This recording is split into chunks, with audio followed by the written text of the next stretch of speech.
So welcome guys, let's do another battlecast. This time I'm playing the Skaven and I'm facing up against the Tomb Kings.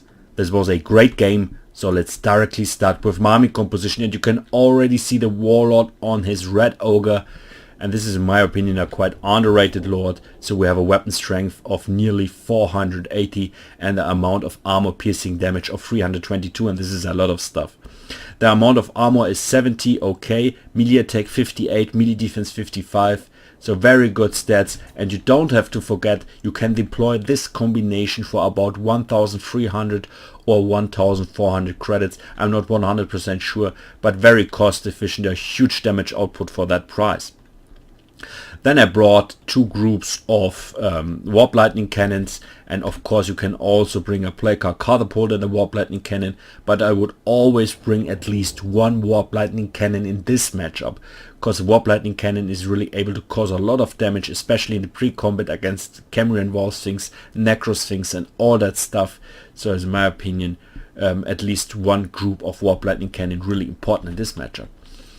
My Warp Lightning Cannons are really well protected from Skaven Slave Ship Spears, 3 groups over here, and the Tomb Kings don't have too much tools for mobility purposes, so it's not so easy for them to kill artillery really fast, especially if the artillery is dispatched from the main army core, like in this case. So you can see my main army walking towards the enemy and leave my artillery alone in the background. And as I said, these really well protected from the Skaven Slave Ship Spears. These guys are really able to take out or to handle it, or to protect these my Warp Lightning Cannons from Carrions, for example, Skeleton Horsemen and all that stuff.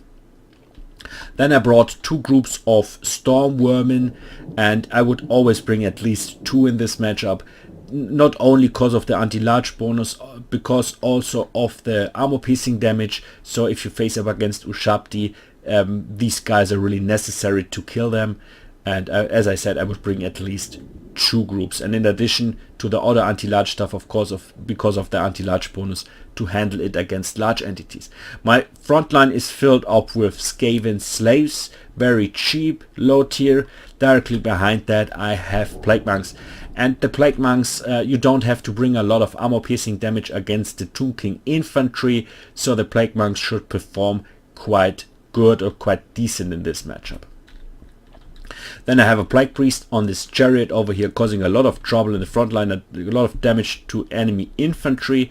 And also I bring always the same 3 spells: Vermintide, spawning Cran Rats, Pestilence Birth, spawning Plague Monks. So increases the amount of units in your army, and you can also spawn this stuff in the backline on enemy archers and all that stuff.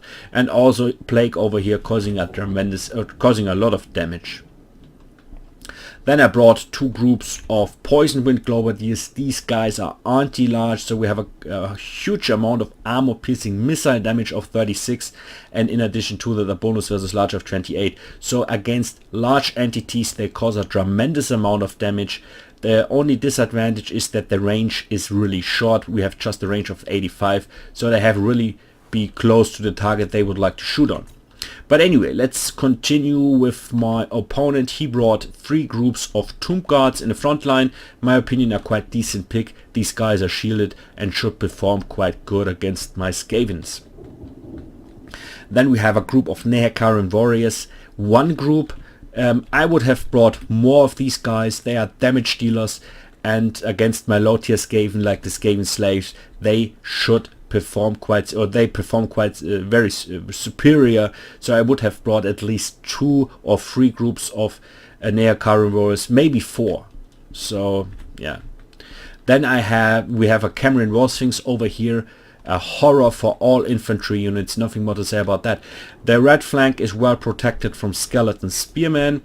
Then we have Orkan the Black on his chariot, and in the back line Ushabti, the legendary, the Regiment of Renown version, the Chosen of the Gods, well protected from the Regiment of Renown version of the Skeleton Spearmen. And then we have a Casket of Soul. And the Casket of Soul is overall not really popular, it's quite expensive, I think 1300 credits, and also the accuracy is really bad. But against the Skaven, the Cascade of Soul can really pay off. All of you know the Skaven typically bring a huge amount of units to the battlefield, so the Cascade of Soul probably will always hit some rats with each shot. And yeah, last but not least, we have Skeleton Archers and the Regiment of Renown version. These guys cause nearly no armor piercing damage, but it is necessary in this matchup, so they will cause a lot of damage during the fight. But anyway, let's start with the judging. And you can see I already started to pull out my Plague Monks to the front line to charge in against the Tomb Guards. And I'm not sure who's going to win, the Tomb Guards or the Plague Monks. We should try this in a fight club, but I think I would guess the Plague Monks are able to win over here, or should at least trade quite even. You can see over here a juicy Fate of Buna on one group of the Plague Monks. They melt away, you can see that. Really good gameplay of my opponent. Huge damage on my Plague Monks. They will rout off now. Really good, really good. Then we have the Cambrian War Sphinx joining the frontline fight over here. But the Cambrian War Sphinx took a lot of damage in the pre-combat from my Warp Lightning Cannons. And also now you can see that from the Poison Wind Globadiers. So the Cambrian War Sphinx is already took a lot of damage, you can see. Very low on health. So as I said, it was my first target. Because the Cambrian War Sphinx is really dangerous, especially against the Skaven infantry. Cause a lot of terror and a lot of trouble and a lot of damage, so it's really important to kill the Cambrian War Sphinx really fast and really early in the game. And I managed it really well to do this, so the Cambrian War Sphinx is going down now, and so this working really well with my Warp Lightning Cannon.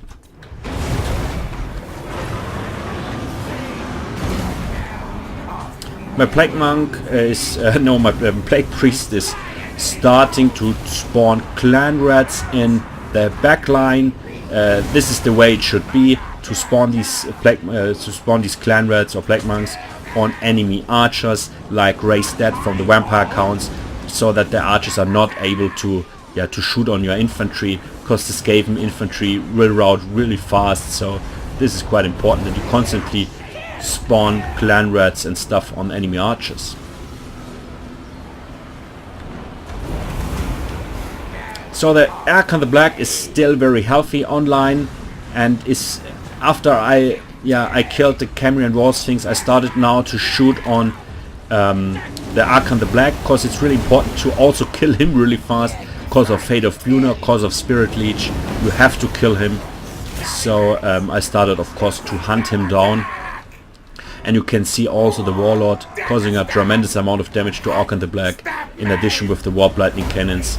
And you can see I was finally able also to kill Archon the Black really fast. But the match is still not over. The balance of power is in my favor, but not so much. And you can see he started to kill my Poison Wind Globadier with his Carrions, and this was a really good gameplay of my opponent, because the Poison Wind Globadiers are quite useless in melee combat, and the Carrions are really designed to snipe out a unit like this. So this was unfortunately a little bit late, but he killed that unit, and this was really good of my opponent over here.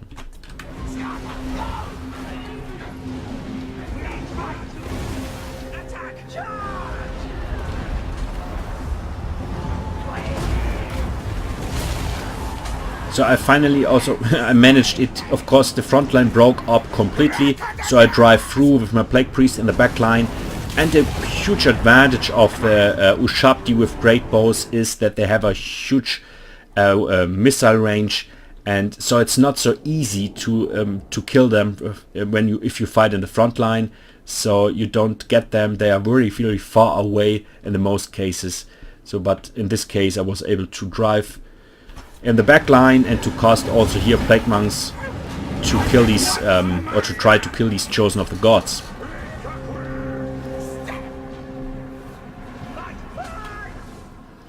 Also, he tried now to to kill my Warp Lightning Cannon or to take out my artillery units, but as I said, the Skaven slaves are really, spears are really able to handle it against Carrions, Skeleton Horsemen, all that stuff. The Skaven slaves are such a low tier unit, but they are really cost efficient. Their performance against large units is for that price really good. Especially the spear version, of course. Then he started to spawn, he spawns these Ushabti, and it's this for this case. The Ushabti are really heavily armored, so we have a amount of armor of 100. So Skaven slaves are not able to kill these guys. So you need for this purpose Stormvermin with halberds, and as I said, they cause a huge amount of armor piercing damage, and especially for this case, for example, they are really important.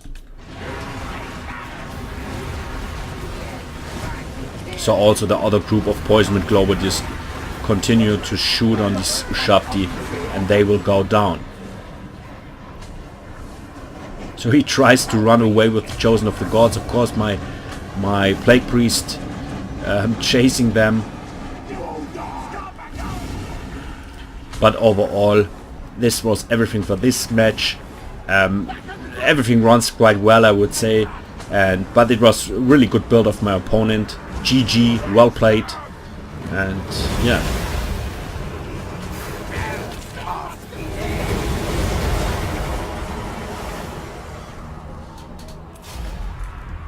So let's take a short look on the stats, and as I said, really good build in my opinion, but I would leave out the Skeleton Spearmen completely. They are not necessary in this matchup. I would fill everything up with Nearkar Warriors, 4 groups at least I would bring in my build, and two groups of Tomb Guards, but the rest is really okay. So yeah, I think everything runs quite well. Yeah, thank you for the match, and thank you for tuning in. Enjoy your evening, and see you on the next Battlecast.